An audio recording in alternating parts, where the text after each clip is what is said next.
messieurs, bonsoir. Merci de nous rejoindre et bienvenue dans votre journal à la une de ce 19h. Sans martyrs et le nouveau bilan des bombardements de la machine criminelle sioniste qui a ciblé d'innocents réfugiés majoritairement des femmes et des hommes. L'on fait le point dans un instant.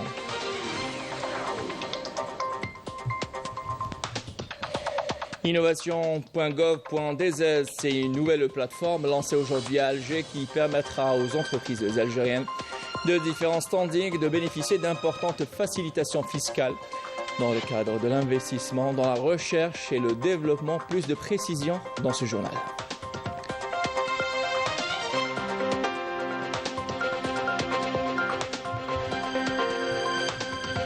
Elle a su marier l'architecture ancienne et moderne Sidi Bel Abbès, cette belle ville de l'ouest du pays, où le musée à ciel ouvert qui constitue l'un des carrefours du génie architectural du passé, du présent et du futur.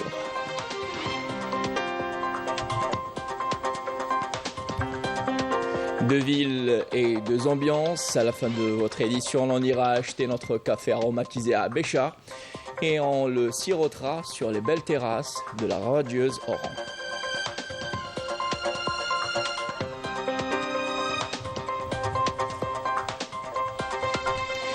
Merci pour votre attention. Tout d'abord, le bilan, ou plutôt le bain de sang en Palestine occupée, continue. L'on compte 100 nouveaux martyrs d'innocents réfugiés à l'ouest de Khan Younes, au sud de la bande de Gaza, ciblés par l'artillerie de l'armée sioniste. Les victimes, je le disais, majoritairement des femmes et des enfants. Et à Gaza est sur le point de perdre une génération entière d'enfants en raison des attaques incessantes de l'armée sioniste, selon la directrice de la communication de l'Office de secours et de travaux des Nations Unies pour les réfugiés palestiniens, l'UNRWA. Le point avec Yamina Saïdji. Dans les derniers développements de la situation dans les territoires palestiniens occupés, l'artillerie d'occupation a ciblé tôt ce matin le quartier de Tel El Hawa dans la ville de Gaza, causant la mort de dizaines de personnes. Les forces de la défense civile ont affirmé avoir trouvé les cadavres de familles entières sous les décombres des maisons ciblées par les bombardements sionistes dans cette zone, soumise depuis plusieurs jours à des bombardements intensifs par l'artillerie et l'aviation sioniste. Selon notre correspondant à Gaza, les bombardements sionistes se poursuivent à l'ouest de Khan Younes, au sud de la bande de Gaza, et ont causé la mort de plus de 100 personnes ainsi que des dizaines de blessés, majoritairement des femmes et des enfants.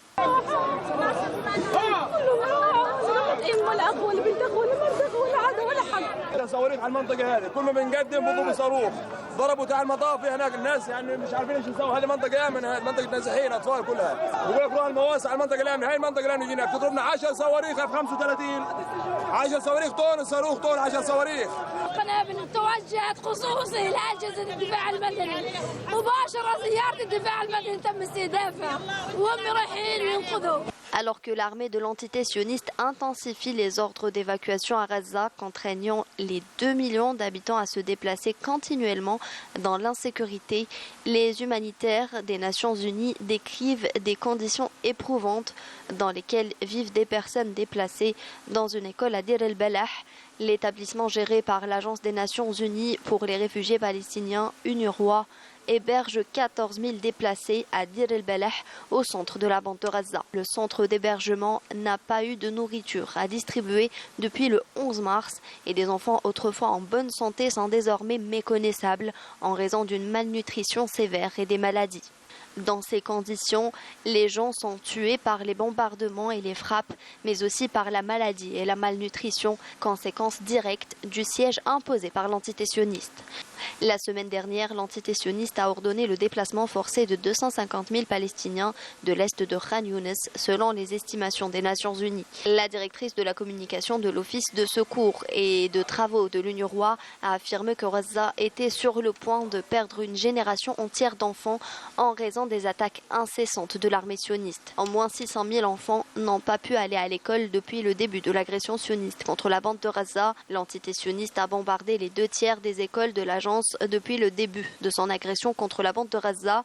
Les écoles à Gaza sont passées de lieux sûrs d'éducation et d'espoir pour les enfants à des refuges surpeuplés et finissent souvent par devenir des lieux de mort et de misère.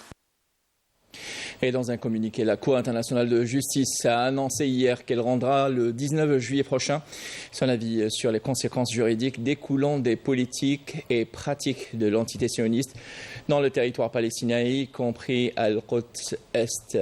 Et en février dernier, un nombre de records de 52 pays ont présenté des arguments devant la Cour internationale de justice sur les ramifications juridiques des actions de l'entité sioniste dans les territoires palestiniens, après que l'Assemblée générale des Nations unies ait demandé à la Cour internationale de justice en 2022 un avis.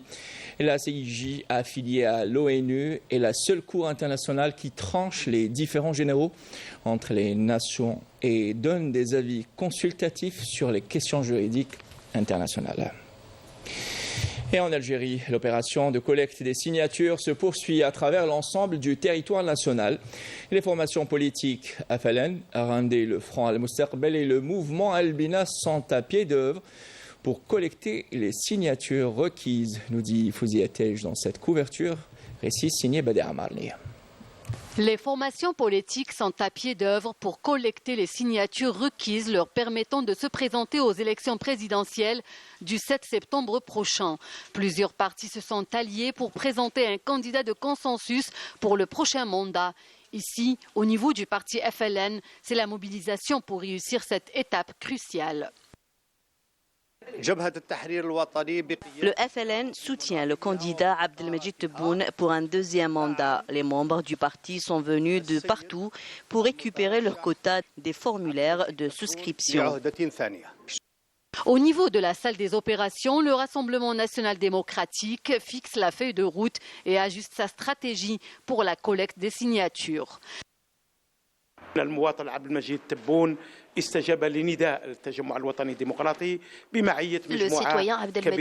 a répondu favorablement à l'appel de notre parti et des autres partis qui ont un poids sur la scène politique nationale. Nous avons plus de 5 000 élus à travers tout le territoire national. De son côté, le Front Al-Mustaqbel met les bouchées doubles pour collecter les 50 000 signatures requises.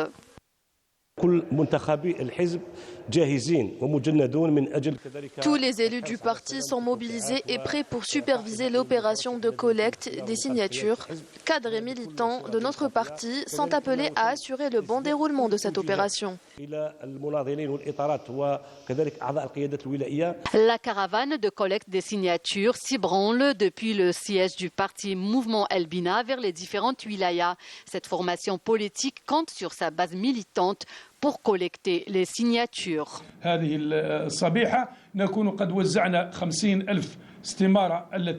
Nous venons de finir la distribution des 50 000 formulaires de souscription. Tout le monde est mobilisé pour cette échéance électorale. Une étape cruciale pour les différentes formations politiques prêtes à mener la bataille électorale pour élire le futur président de l'Algérie. Et dans l'actualité, lors d'une visite à l'entreprise d'imprimerie à Alger, le ministre de la Communication, Mohamed Lagab, a confirmé que toutes les institutions d'imprimerie seront fusionnées en une seule entreprise nationale. Il a ajouté que cette visite d'inspection visait à examiner les conditions de travail des imprimeries à la veille des élections présidentielles. Toutes les imprimeries seront fusionnées sous la Société algérienne d'impression. Toutes les imprimeries existantes, qui sont au nombre de 5, seront regroupées en une seule société, ayant 2 succursales, une à Ouargla et l'autre à Béchar. Et je le disais en titre, aujourd'hui à Alger, à travers une journée d'information sur l'innovation et les nouvelles mesures, lancement donc de la plateforme innovation.gov.dz. Cette nouvelle plateforme, je le disais, numérique lancée aujourd'hui à Alger, permettra aux entreprises et algériens de différents standings de bénéficier d'importantes facilitations fiscales dans le cadre de l'investissement dans la recherche et développement. Plus de précisions avec Bader Amarni. L'État accompagne les start-up à travers des mesures incitatives, l'objectif étant d'encourager l'économie du savoir et de la connaissance. Le lancement de la plateforme d'innovation permettra aux entreprises de bénéficier d'avantages fiscaux et d'encourager la concurrence.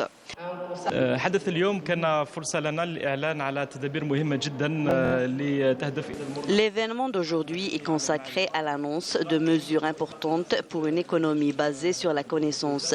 Il s'agit d'abord du lancement de la plateforme innovation.gov.dz qui permettra aux entreprises algériennes, quel que soit leur standing, de bénéficier d'importantes facilitations fiscales dans le cadre de l'investissement dans la recherche et développement. La recherche scientifique et l'innovation au niveau des établissements universitaires ont un impact positif sur le développement de l'économie nationale et la création d'un environnement innovant, et ce grâce au partenariat entre le secteur de l'enseignement supérieur et de la recherche scientifique et le secteur des start-up et de l'économie de la connaissance.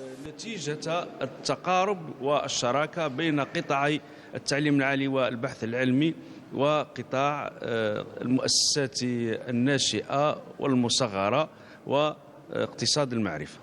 L'occasion était aussi pour le ministre de l'économie, de la connaissance, des start-up et des micro-entreprises d'annoncer le lancement du programme Kickstart qui encourage l'esprit d'entrepreneuriat et les porteurs de projets innovants.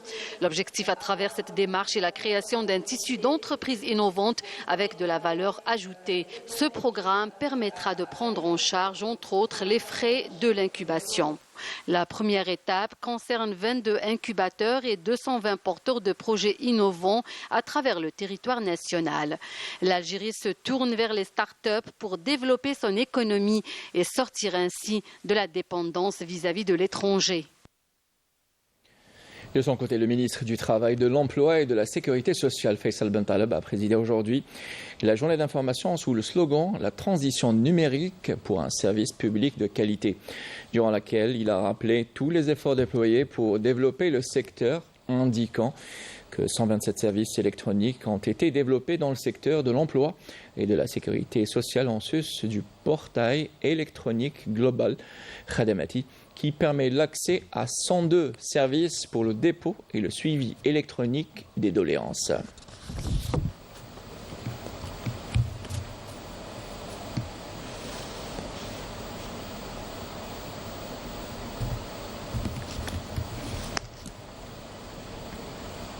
Et Abou Smaïl, le ministre des Transports, Mohamed El Habib Zahana, a présidé aujourd'hui à l'École nationale supérieure maritime la cérémonie de sortie de la 49e promotion d'officiers de la marine marchande.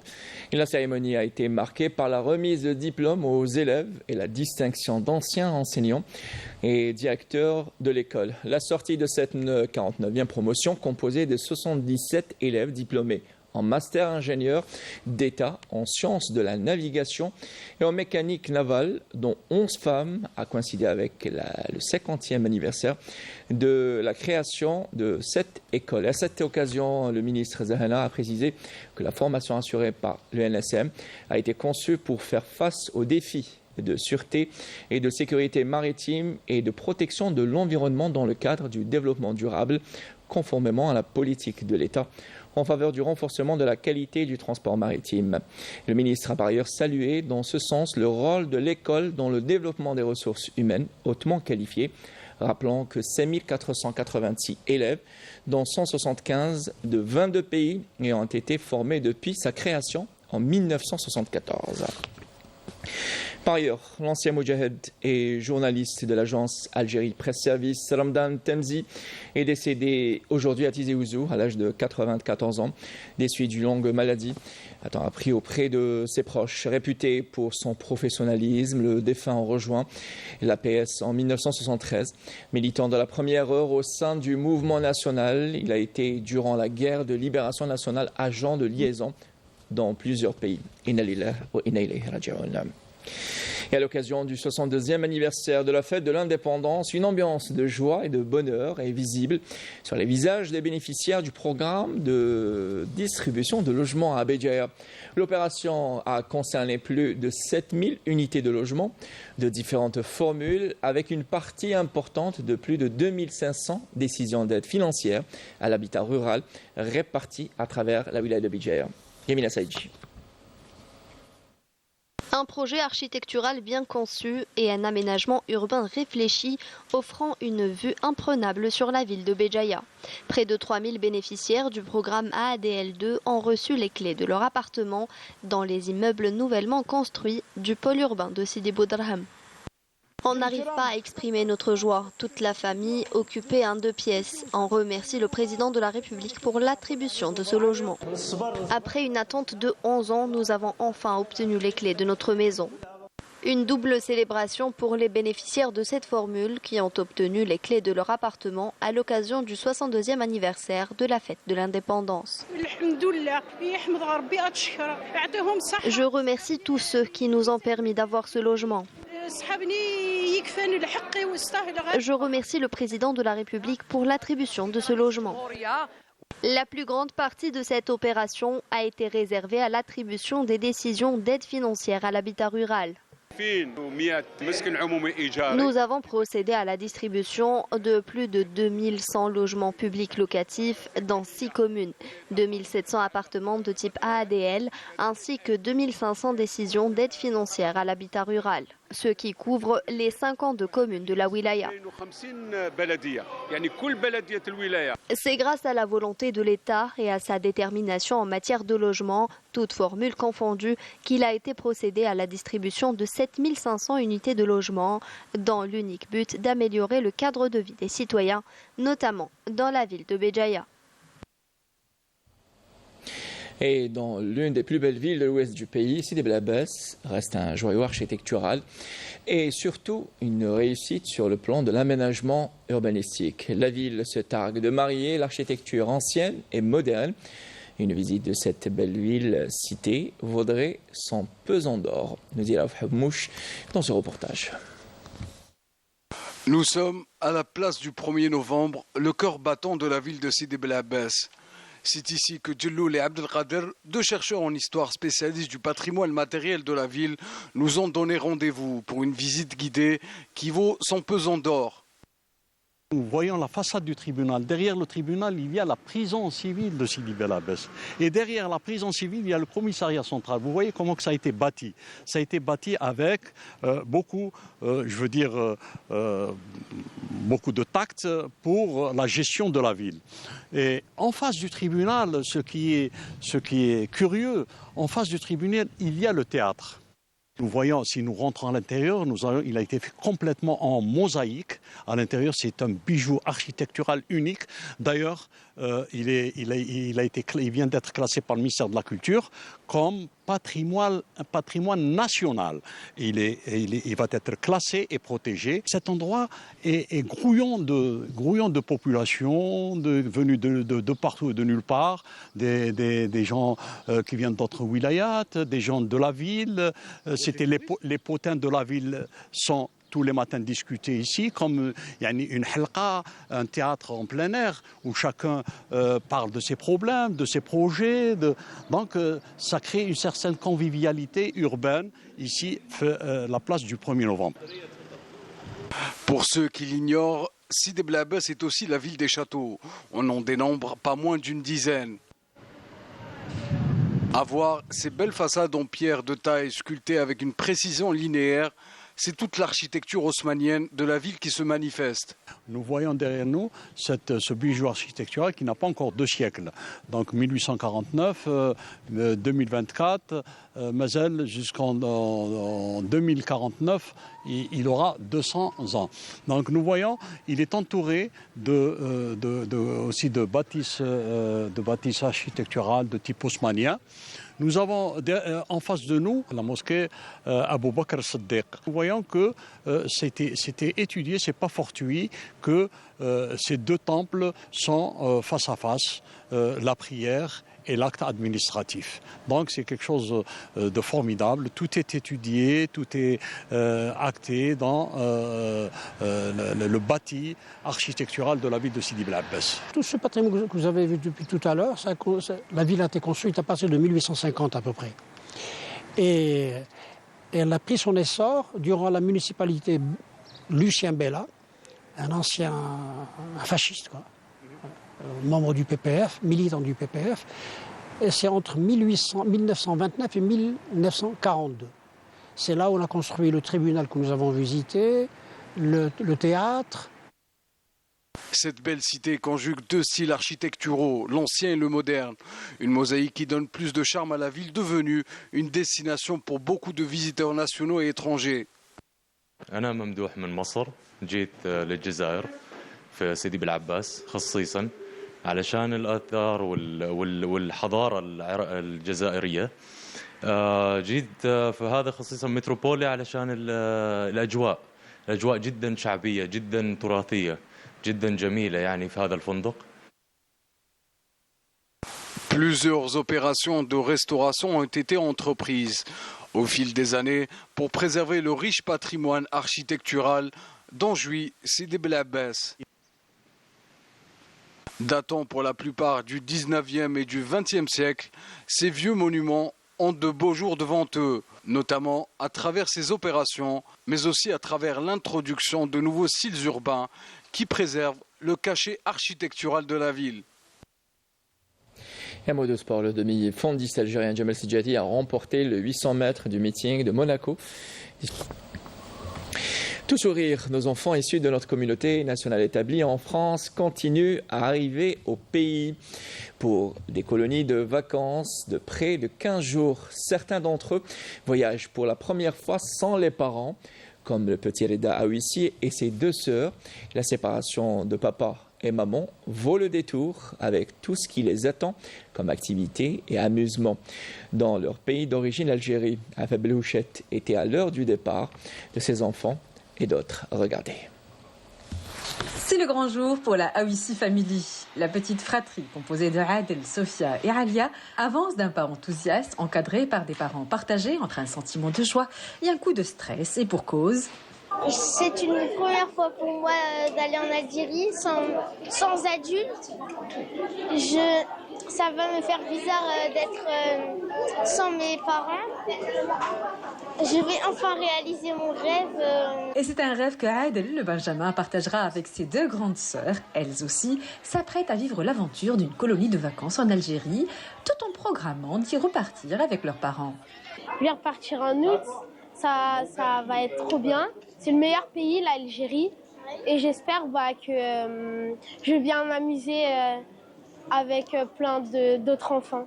Pour le papa, cette opportunité est une réelle chance offerte aux enfants. Bonne expérience pour eux. C'est la première fois qu'ils vont voyager en Algérie. Et un remerciement au président, M. Tebboune. J'ai un groupe avec moi de 10 enfants que je vais encadrer tout le long du séjour. Une fois son groupe assemblé, Célia donne les dernières consignes aux enfants. Vous savez c'est qui le directeur? C'est Asdin, il s'appelle Asdin. Un responsable qui n'est pas bien loin. Je suis en charge de 124 enfants de 10 à 14 ans et de responsable de 14 animateurs franco-algériens. On va être associé à des animateurs algériens locaux. Retour donc pour retrouver la jolie petite famille à quelques instants de la séparation. Faites attention à vous. Qu'ils se rassurent, Adel, Sofia et Alia sont déjà arrivés en Algérie, confortablement installés, déjà les pieds dans l'eau, dans cette plage privatisée pour les enfants de la colonie, sous le regard alerte des encadrants de la Grande Mosquée de Paris. Et il me pardonnera, le petit Adel et non pas Reda. Et les soirées estivales d'El Bahia auront un charme particulier dans la ville. La radieuse, la ville qui ne dort pas. Une ambiance conviviale anime les artères et les places ainsi que les jardins publics d'Oran, nous dit Esmine Amri. Comme chaque été, les soirées d'El Bahia s'animent. Plusieurs activités nocturnes se tiennent ici et là à travers les différentes artères de la ville, à la grande joie des familles oranaises et des visiteurs d'Oran, comme c'est le cas à la place du marché, qui devient un véritable carrefour, un rendez-vous incontournable pour les exposants qui profitent de cette occasion pour présenter leurs différents produits. Ces expositions constituent une occasion privilégiée pour les citoyens et les visiteurs de découvrir et d'acquérir des produits artisanaux traditionnels. J'apprécie grandement l'ambiance et l'atmosphère accueillante qui facilite des échanges enrichissants entre les visiteurs et la communauté locale. Il y a beaucoup de magasins ouverts. Il y a beaucoup de marchés, beaucoup de magasins ouverts qui sont pour toutes les familles, pour les enfants, etc. Et après, bah voilà, moi pour l'instant, j'aime bien Oran. Des décors éclatants dans une ambiance exceptionnelle qui font de ces soirées estivales une expérience authentique où les familles se retrouvent dans une ambiance conviviale et joyeuse, créant ainsi des souvenirs mémorables. Ils sont sains, ils sont propres, beaucoup de familles, beaucoup d'enfants. Il y a une ambiance terrible, il n'y a rien à dire, vive l'Algérie. Je suis arrivé cet après-midi et je compte passer une petite semaine ici pour profiter du beau temps et puis de la soirée et des festivités oranaises. Et les soirées ici, il n'y a rien à dire. C'est festif, on peut acheter, franchement, il y a beaucoup de choses à acheter. Franchement, moi j'aime Oran, j'aime cette ville. Et franchement, les gens ils sont super ici et il n'y a rien à dire. Super ambiance, super la sécurité est là. Ce que j'aime bien, c'est que c'est animé et c'est calme. Voilà. Et franchement, je suis arrivé hier, surprise totale. Une ambiance où tout un chacun s'y retrouve en prolongeant le plaisir des randonnées nocturnes sous le charme des soirées estivales d'El Bahia. Avis aux amateurs de café, ce reportage vous concerne. Et à Béchar, justement, dans cette ville, beaucoup sont en quête de boissons fraîches et d'autres de café, même en période de chaleur. De café aromatisé, s'il vous plaît. Regardez ce reportage signé Karim Absadet.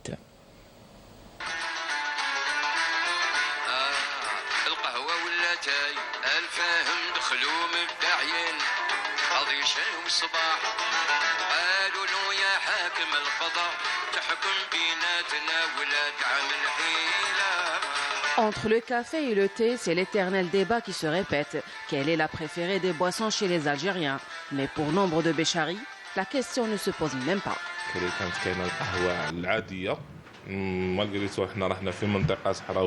Avant, on consommait modérément le café normal, malgré qu'on est dans une région saharienne qui se distingue par le thé. Mais dernièrement, les jeunes se sont orientés vers la nouvelle tendance, des cafés aromatisés.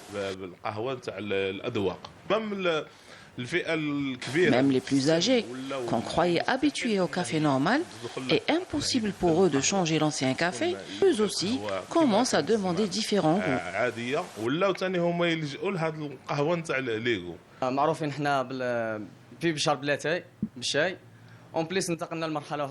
Nous sommes réputés à Béchar par la consommation du thé. On est passé graduellement vers le café robusta, puis vers les différents goûts et arômes. Dernièrement, on est passé au spécial avec adhésion de chocolat, beurre de noisette, etc. L'après-midi, il y a une petite demande sur le thé, mais la soirée, c'est plutôt le café qui prend le dessus. Caramel, chocolat, noisette, spécial ou aromatisé. Chacun retrouve l'arôme ou le goût recherché. Mon goût préféré, c'est la noix de coco.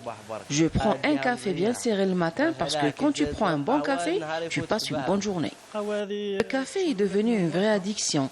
Dès le réveil, on vient prendre un café et comme chaque jour, je prends toujours le même goût. Ces derniers temps, on consomme caramel noisette plus que les autres. On a une clientèle féminine plus que masculine. Dernièrement, on travaille avec les femmes plus qu'avec les hommes.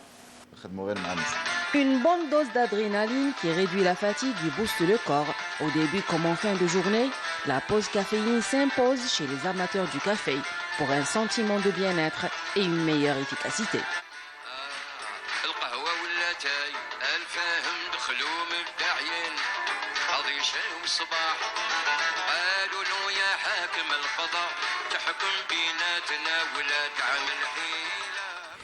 Ce qui est sûr, ça a l'air très appétissant. Voilà qui termine ce 19h préparé par Adel Bouhames, Mounana Welhamoudi et Youssef Saad et réalisé par Mouklas Lalmi. L'information revient à 23h avec Sabrina Tivegnit et l'édition anglophone. Quant à moi, j'aurai le plaisir de vous retrouver le week-end prochain. Bonsoir.